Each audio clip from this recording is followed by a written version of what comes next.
You want my opinion on rainbow capitalism at Pride? I mean, it's a difficult one, I feel. It's not a simple yes or no around commercialisation at Pride for me.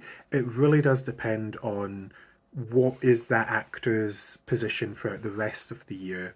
On the one hand, I definitely do not appreciate a company that is willing to sell all the rainbows, change everything rainbow coloured, and sell that merch for 1 month of the year.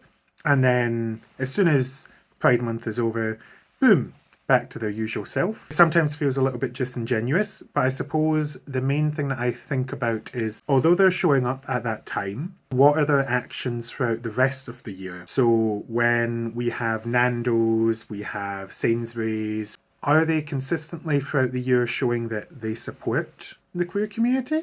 And are doing things that are encouraging their employees to feel safe, that they're not harming our community, that they're not putting their money to harmful practices? Or is it the case that they are, in fact, using their funding throughout the year for things that are damaging our community by supporting things like anti-trans laws? Are they creating a safe space for their employees as well as wider society to be queer, or are they not? If they're not, then obviously that performance at Pride is just that. It's a performance. They're doing it for 1 month of the year to basically cash in on the pink pound.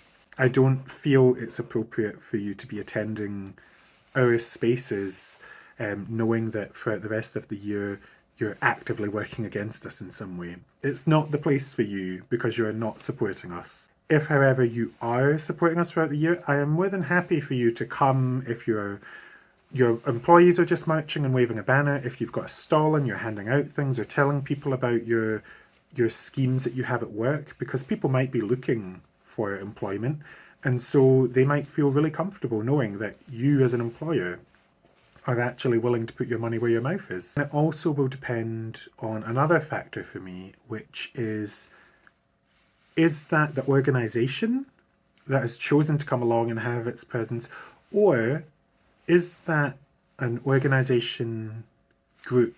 If the police, for example, have a LGBTQ plus group in their work, is it the police that is showing up? And because they're being told, yes, we're going to support this, even though some of the things that we do might not actually be that good for the queer community?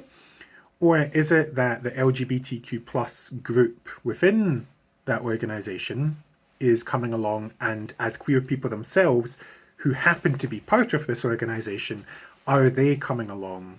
Because I don't want people to feel pushed out of the space because of who their employer is. At the end of the day, I am aware that Pride does need funding to come in to help put on what we put on, whether that is the safe spaces for our community, our sober spaces, our dance spaces, the stalls and markets, the merch, the licensing costs, everything that will cost money that needs to be funded from something. So I am happy for corporations to be involved in Pride to a degree, but I think that needs to be balanced with what organisations we're inviting in to be part of Pride. In this day and age, I also question whether organisations, even if they have money, is it right for us to accept a bit of greenwashing money? Oil organisations, gas, and all the fossil fuel industry, and arms manufacturers, tobacco company, even if they have progressive policies and they're saying the right things for our community, is it right to have them when they're still causing damage to our community, but in a more indirect way? And at the end of the day, if our queer community doesn't want certain organisations that are dangerous to them, whether that is directly or indirectly, then I think that needs to be respected, and no amount of money in the world should be changing how we're looking at creating that safe space for our community.